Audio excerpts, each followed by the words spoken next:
Hello and welcome back to Pictorial on Relay FM. I'm Quinn Rose, and I didn't go to art school, but I love learning about art anyway.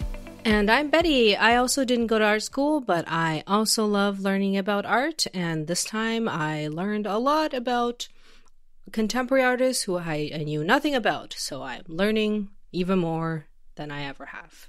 This is a very exciting two-parter. This is part 2. So if you have not heard part 1 and all of the history of the Venice Biennale, you might want to go listen to that first. Or if you just want to hear about contemporary artists today that are exhibiting this year, I guess you can just ignore part 1 and go with part 2. Contemporary art only. Just a bit of an overview for review of what we talked about last time, and also, just to sum up what the Venice Biennale is. It's basically a biannual event, hence the name Biennale. It dates back to 1895, and so there's usually 3 parts of the show. There's a central show that's in kind of an industrial building in the old dockyards in Venice. It's known as the Arsenale. There's a main pavilion called the Giardini della Biennale. In there are the national pavilions. So these are the pavilions that are actually built by individual countries like France, UK, US, Brazil, Japan, like all kinds of, or many different countries from around the world. And every year, more and more countries participate. And then each year there is a overall artistic director who curates the central exhibits. And then I should mention, in addition to the main show that's in these buildings in Venice, there's also hundreds of collateral exhibits that happen all around Venice. And then there's talks and events and all kinds of things. It's basically 6 to 7 months, maybe even more, of art everywhere. And so this year it was, as I mentioned last time, it is the second time ever in the history of the Venice Biennale that a woman is directing the show. So like we said last time, they found another one. They did it. Congratulations. And it is an Italian director. This time her name is Cecilia Alemani, who actually currently works or for the last number of years have been working in Manhattan. And she actually directs the art program for Manhattan's High Line. But yeah, and we talked about last time that the previous show was actually 3 years ago in 2019. And as we know, a lot of things got pushed back. And this was one of the things that got pushed back because of COVID-19. And 2019's theme of the show was, "May you live in interesting times." We did. And I guess this year they were like, maybe we should have a title that's a bit more vague so that we don't predict the future again. Who knows? So the title of this year's show is The Milk of Dreams. Yeah, you've got to explain this to me. What does Milk of Dreams mean? Well, I've been looking into the information of this show for hours and hours researching, and I think it has something to do with dreaming and women. What? What? No, there has to be more. I mean, there might be, but you may just have to be a very fancy art person to get it. I don't know. Oh my God, this is going to haunt my dreams. Yeah. So look, I think like a lot of contemporary art, I really think they're intentionally making it kind of vague, which does not help, obviously. And that's just my interpretation, because why I think, maybe women and femininity is a part of the theme, because there are actually a lot of women and female topics that are in a lot of shows, or there are many more female artists who are represented in this year's show than ever. And then a lot of the themes are, surrounding what it's like to be a woman and things like that. So, I mean, and maybe that's just a coincidence. I don't know. So the actual title of this does come from the title of a book, which yes. So they didn't totally just make this up. It's the title of a book that's like a surrealist book. That's fine, I guess. It's still unhinged to just name the theme The Milk of Dreams, because obviously that's just the most wild phrase. And of course, it's like most obviously they're like, oh, well, it's named after the name of this book. But like, obviously, you don't hear that context. You just hear it out of context. And you can't just put the word milk into things. Well, and that's the thing. Yeah, it is inspired by the book by this British surrealist painter called Lenora Carrington. And again, surrealists, they don't always make sense. And in fact, I think their aim is to not make sense and distort reality. The fact that you're confused is probably they're going to think they did their job correctly. You know what? Fair enough. Okay. I'm done. I've played right into their hands. Yeah, so there is a lot of interesting things that's going on with this show, but I'll just kind of point out a few. So as I mentioned, this show actually has a lot of works that are done by and devoted to women, women of color, trans people, gender non-binary people, and actually it's the first time that a Black British artist has won their Golden Lion Awards, which is their best picture. So it is the first time a Black artist is the one who's heading up the British Pavilion, but it was also the first time one has won a Golden Lion. And then I think there is another Golden Lion. There's two they usually give out, or at least they did this year. And then so the other pavilion that won the Golden Lion for the best international exhibit was a American artist whose name is Simone Lee. And she apparently was also the first Black woman to have to head up the U.S. pavilion. So that's one of the exhibitions I want to get into a little bit. I do think she has a pretty interesting group of works that was presented. One of the other things that's kind of at the forefront of this show, and I mentioned last time, politics and contemporary events do affect the show and sometimes can be pretty central to what happens in the show. Like sometimes there were student protests that completely disrupted the show or shut it down. And then in the 70s, there was one Venice Biennale where most of the art, they didn't present a lot of the artworks, and it was dedicated to the nation of Chile to protest General Pinochet at the time. And so back in February, the curator of the Russian pavilion resigned and basically just said, there will be no Russian pavilion this year. And again, this is the person who they are Russian. They were supposed to represent Russia, but the curator themselves were like, we cannot support what our country is doing. So they resigned.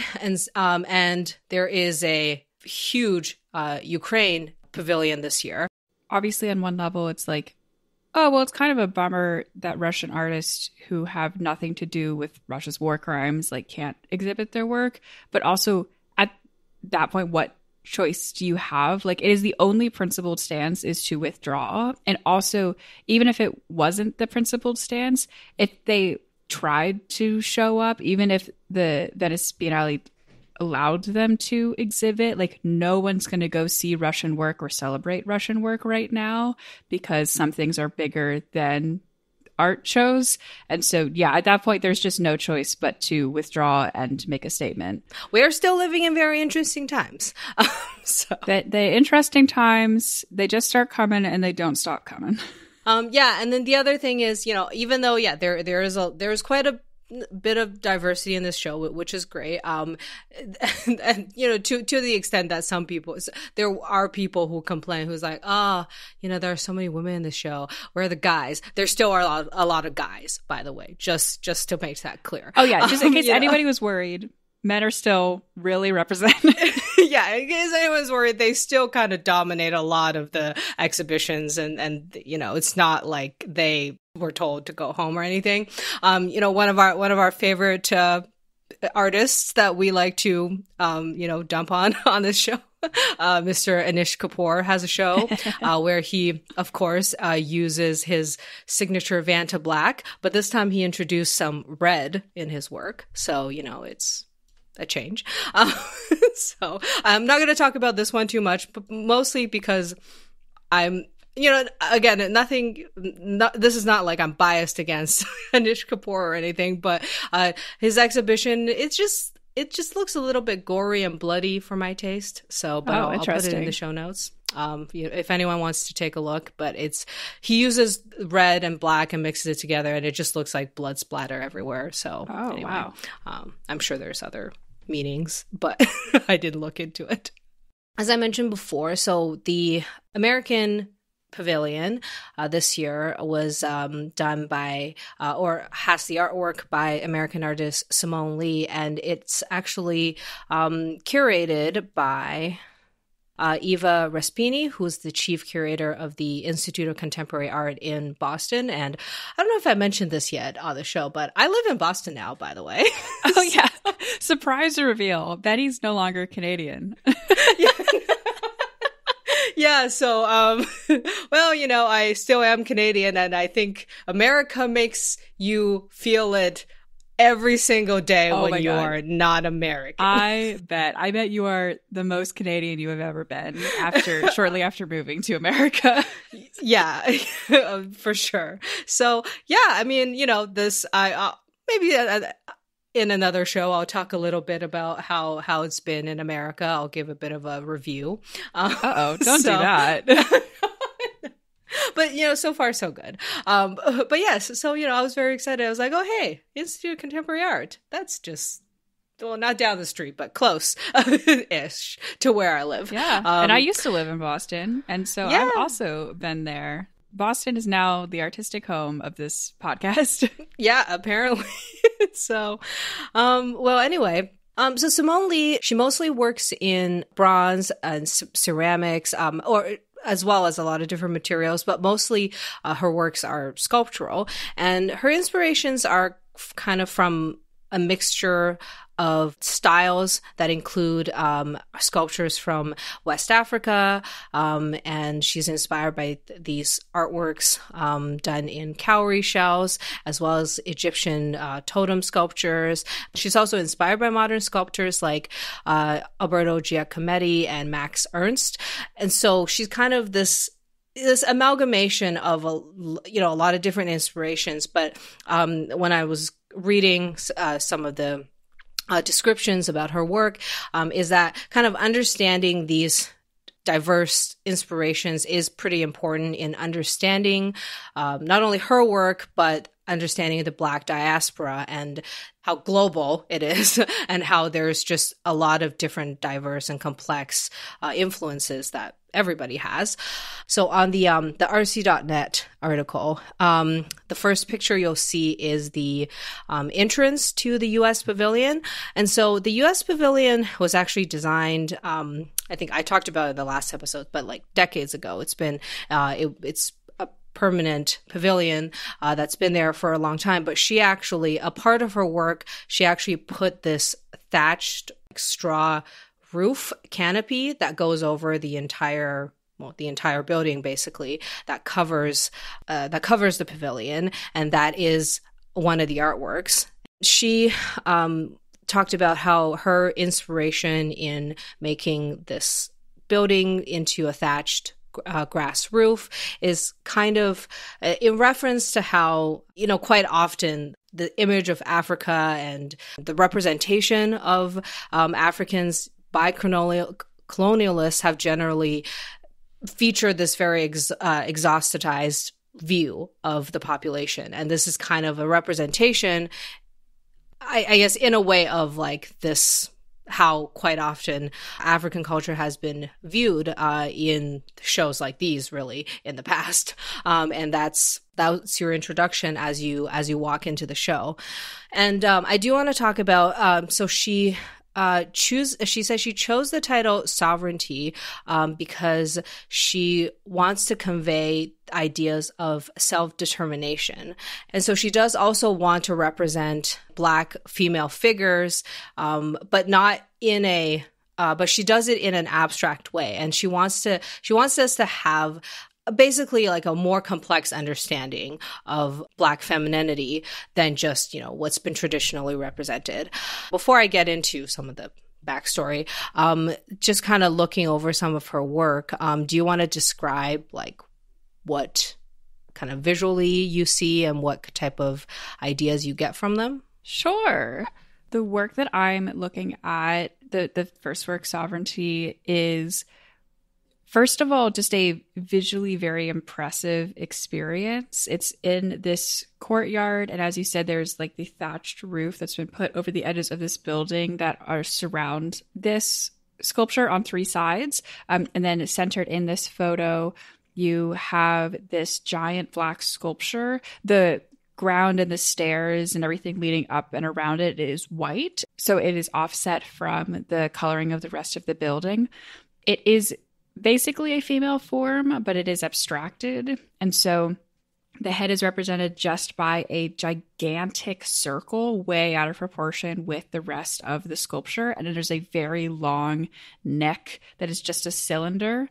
And then the form of the body, there are no arms, and the legs are very arched. Like there's quite a large curved space in between the legs. And then there are breasts. They're actually the most realistically depicted feature of the sculpture. They're instantly recognizable as breasts, and they are, there's no other way to say this, very large and saggy, and the nipples are pointed straight down. But that's just like a realistic shape for breast to be, as opposed to the rest of the sculpture, which is a very unnatural, abstracted feature of body. I'm glad you described this in such detail, because one thing about her works that when I'm reading the notes of a lot of people who are talking about her work, because I'm trying to think, okay, why did this person win like the best in show? Like what is like other than I think they're quite beautiful sculptures and it is an interesting perspective she's reflecting, but one thing that I did read that a lot of critics did say is that her artwork, they're not just artworks that stand alone on its own. Like all of her works integrate with architecture somehow. Like whether it's like the arched legs of the black figure that's, also kind of reminiscent of an arch you would walk through in architecture, or it's that thatched roof, or just how the forms of her sculpture kind of works in consort with the rest of the buildings or the surroundings. There's always like a very careful integration that she delivers in her works, and the reason that's important, other than just it being very thoughtful, is the interplay between art and architecture have always been a very big thing in the Venice Biennale. Like it's never just about, oh, here's some really nice paintings, or, or here's a really nice pavilion we designed. There's always a connection between the two, and artists, as well as the curators and exhibition designers and architects, always collaborate in making a cohesive work like within the entire building. So that's one of the reasons why, her work is really significant in the context of the Venice Biennale. That is the connection that, it makes with the architecture. And another example of that is, so this is an artwork called Last Garment, and it's another example of the artwork being a very important part of the architecture. So if you want to describe what you see in this work. This is inside in some kind of exhibit space, and it is a fully white room, blank white walls, very large room. The only thing written on the walls is the title of the exhibit, Sovereignty, and Simone Lee. And then in the center foreground of the photo, we have what looks to be a pool. I mean, this could be one of those tricks where it's not actually water, but it looks like a big black pool, very shallow. And there is a sculpture in the left-hand corner. It appears, from the perspective that I'm seeing, there's nothing else in the picture, so I can't quite see the scale. Could be a trick. But it appears to be a life-size sculpture of a woman with her hands, I think maybe on a rock, or maybe not on a rock, maybe just holding something, but she's basically bent over at her waist, and she has her hands in the water on top of something, doing something. She is wearing a dress that is sculpted with quite a lot of details in the fabric, and she has a short afro. And yeah, I can't really make out what she's doing with her hands, but something about garments, I would guess. Yeah. So yeah, this picture itself isn't great. And I figured this is probably something that would, have a more impact if we actually got to go to Venice and see it for ourselves. So it's a bronze sculpture of a bent over washerwoman of Jamaican heritage. So she's literally there washing clothes. So what's in her hand is, I think, like a glob of whatever clothes she's washing, which probably looks like it could be a rock, or maybe she's washing it over a rock. I'm not sure. But the imagery itself is actually taken from a vintage postcard that depict basically colonial stereotypes of many people, but specifically Black people. And so this is a Jamaican woman who's, washing clothes. And Simone Lee herself, actually, her parents came to the U.S. as missionaries from the Caribbean. And so, it's a connection that is specific to her heritage, but it isn't just about a Jamaican woman specifically. Really, this is representing, a stereotype, and that has been perpetuated in imagery in America. And of course, the very overt message of, a completely white room in a traditional, not only white institution, but art galleries tend to just have bare white walls as well. So it's a very typical art setting. But then there's literally a pool of Blackness that is reflecting at us. Yeah, I find it really interesting the way that she's not only using space in her work as incorporation with the art and architecture like you were talking about, and also having all of these themes of deconstructing narratives and using stereotype. I do think, unfortunately, I could not get myself to Venice. What? Why not? Yeah. No. So yeah, but I would definitely like to see this work in person. But fortunately, she is American, so I very possibly there could be some of her work here in the US that we could see. So I definitely would like to see some of her work in person because, of course, sculpture, it's always better to see it in 3D. We will move on now from America all the way over to Europe and very east in Europe to Ukraine, which I mentioned at the top of the podcast. This is an exhibition that's called Piazza Ucraina, which it's Italian for Ukraine Square, and it features all kinds of artworks from Ukrainian artists, and all of them have to do with what's happening currently in Ukraine.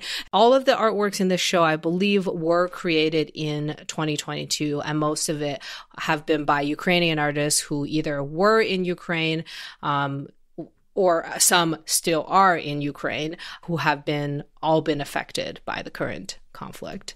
And also for frame of reference, because we record these a few weeks in advance, it is May 16th as we're recording this. So if there are any major updates on the invasion of Ukraine that we are not referencing here, that is why. Right. Yes, exactly. So this exhibition, it was compiled by the Ukrainian Emergency Art Fund, and it's an organization that's curating this the Venice Biennale. So the exhibition itself, like I mentioned before, the pavilion has been designed in addition to the artworks that are featured in it. So the pavilion was designed by the architect Dana Kosmina.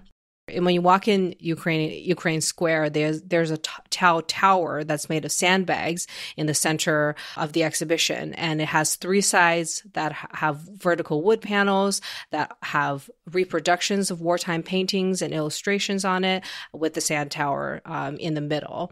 And so, and the sandbag tower, it not only, references war, but the shape of it is also kind of reminiscent of a lot of Ukrainian architecture as well. And in a way, it looks like it could be in the form of an ancient monument, but of course the materials are of sandbags. This is a work by the artist Katia Buchaska,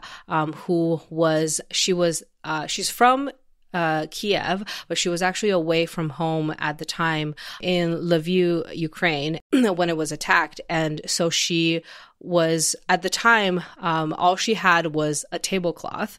And so she basically made this artwork from the tablecloth that she had at the time. And so this was in March 2022.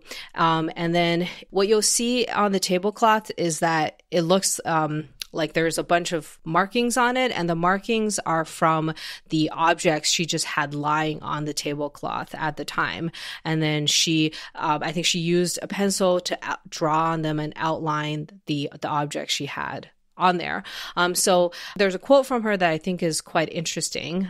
So she said, "Making art during wartime is both too difficult and too easy." She said, "It's difficult because it's impossible to argue with the war and any statement looks helpless and useless. And yet the all-encompassing nature of the war makes it easy too, because there's a topic that you want to talk about exclusively." And then so she said, after the initial shock that paralyzed her, she realized, "I still have the right to testify, and that my experience, although not a combat one, is also important." Overall, I find this whole exhibit interesting from the way that it is all just images of the artwork, and it is displayed in such a different way than most of the exhibitions are here, because obviously the logistics of the situation is so different than the rest of the Biennale, that you just have these like printed out pictures of the artwork because you can't get all this stuff physically here and it's not physically available. It in itself, I just think is so striking.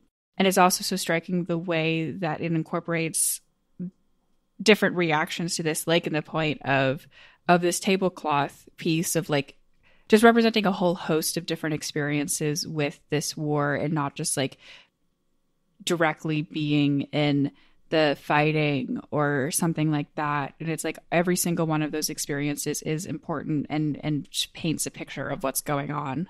Exactly. Yeah. And that's the thing with, so many conflicts, but I think especially this one is that it's so many civilians, or like pretty much all civilians in Ukraine are just, deeply affected and devastated. Another one, so I think if you scroll to the next artwork that really impacted me when I looked at it, and especially I read the artist statement, is that, so this work is by Daniel Nemirovsky, and it's called The Young Family. So it's this picture that was sketched by, I want to say, red pen on paper. And the artist was, at the time, he was holed up in a bomb shelter in Mariupol, which is a city that has had some of the worst and most relentless attacks by Russian forces. And he documented his life underground for weeks. And so he said he's now not completely safety, in relative safety in Kiev. But yeah, so he said at one point he doesn't even know if he will live or die, and he didn't know if he's gonna die from starvation or dehydration. But he said, the quote from him was, he said, "Art gave me a sense of a certain rationalization of events, because art for me is a way of knowing and a way to see." And so he said it was difficult to see in a shelter because it was near total darkness. And then every 15 minutes there were planes dropping bombs nearby. So I think, art is already difficult to make when you can see, when you can have light. But apparently it seems like a lot of the sketches and the drawings he did are in like almost near darkness. So he just gives a whole new level to the conditions, just knowing the conditions that he created these works. I think it's deeply like impacting. Yeah, I've seen other works before that were created by people who are under attack. And the context in which a work was made can be a part of that art just as much as the physical product is. And this is definitely a case of that. And another work that I kind of caught my attention was this work by an artist from Singapore in the Singapore Pavilion. It's by the artist Shubigi Rao, and it's called Pulp 3, A Short Biography of the Banished Book. It's an exhibition that represents a 10-year research project, actually, by the artist, who explores the history of book destruction, as well as the destruction of like languages and literature in general. So books and literature and languages that perished over time in history in all kinds of different places. And it's presented in a form of a book and film, and apparently a paper maze. Yeah, it explores the destruction of knowledge, languages, and books. But there's also explorations of things like alternative libraries and different printing communities and technologies over history. Specifically, actually, she did a lot of research on Venice itself. There's a history of the printmaking was a huge part of Venetian history back in the 15th and 16th century. And apparently, it actually, some of the oldest known books in Slavic, Arabic, Hebrew, German, and French can be traced back to being widely printed in Venice. Anyway, so she did a lot of research about various places around the world, like Venice and Singapore, and the like movements of literature there, but as well as, the destruction of literature over time. For me, I think, this kind of caught my eye because, I really like books and libraries and reading. But also, I do think the topic of banning books and different powers, like having control over knowledge and culture and what people can and cannot have access to, is also a thing that I think is pretty important, like in many places around the world these days. And so, this is an exhibition that explores a lot of topics surrounding that. So anyway, I think this is this particular work, it actually didn't win any of the awards and isn't one of the most talked about pieces. But I think this is kind of cool. And again, I wish I could see it. But if anybody is in Venice and do get to see this, I would love to know what you think. As someone who is working on becoming an archivist, I am so thrilled that you've brought this work of art into my life. I think this is so cool. This is one of the all-time pieces that I've seen on this show that I really want to go see in person. I want to walk through the paper maze. I know. I mean, I've already showed my hand. I think this is an extremely important topic. I think the preservation of books and of history is a really important topic. And I think the way that these things are destroyed through neglect or through direct attacks or even just through the churning sands of time is something that it is really hard to combat. And lots of people work all the time to combat that churn. And so taking, as you put, like her 10 years of research and translating even just some of it into these immersive art experiences is such an achievement. And I want to go and I want to watch, as they put, the entire 90-minute film that they made about the research. I want to watch it. It's for me. I'm the target audience. Oh yeah, for sure. And it even said, I think I've read a part of, like an interview with her where she, I think it was either her or the curator who said, the movie is 90 minutes. I'm sure most people are not going to sit through the whole 90 minutes, but we made it in a way that even if you watch for like 5 minutes of it, you get the gist of the information. So we hope, people will take away important information as they leave. But I think you and I would be like, no, we'll sit there for 90 minutes. Like we'll watch the whole thing. A quote from Shubigi Rao about this exhibition is, she said, mass literacy movements, especially cheap forms of mass printing like pamphleteering, remains important to many global social movements and struggles for equality. And I think this is really important, obviously for the reasons of it being important for social movements, but also these days with so many like digital forms of pretty much everything or many things. You can get many things you can have access to in digital form. There's a tendency for people to think, oh, books, we don't really need them anymore. We can just digitize everything, or you can Google it or download it or whatever, which I think is important also because, again, digitization does help to preserve knowledge. But at the same time, we forget that cheap forms of mass printing is still important because not everybody has a computer. Yep. The meat space of the world continues to be important, no matter what some people would desire. It is an inescapable fact. Yes, for sure. Anyway, so that's just kind of, 3 pavilions for the national pavilions. There's at least there's less than 100, but almost. There's a lot. And then on top of that, there's hundreds of other exhibitions and artworks all over Venice. So yeah, if you're there, I would encourage you to check it out and let us know. And then hopefully in the future, one of these days, we can do a pictorial from Venice, but that probably won't be for a while. Reporting on the ground from the Venice Biennale. If you would like to support us in getting there, please support us on our membership. No, no, I don't think that podcast membership is going to get us to Venice. But if you did choose to support us in the membership drive, thank you very much. That episode now just lives on the feed forever. So if you want to go hear us talk about Doctor Who, that episode is available for you all now. And this will be the last time we mention this for another year. So you're welcome. Yeah, it was great. Great fun.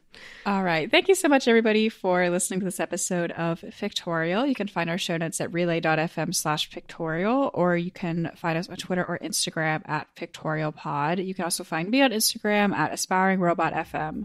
And you can also find me on Twitter or Instagram at Articulations_V. And I'm also on YouTube as Articulations. And speaking of YouTube, we also have a Pictorial Podcast YouTube channel where we will upload video versions of our audio episodes accompanied by pictures of what we talk about. So for this one, you will enjoy some great contemporary art along with our voices.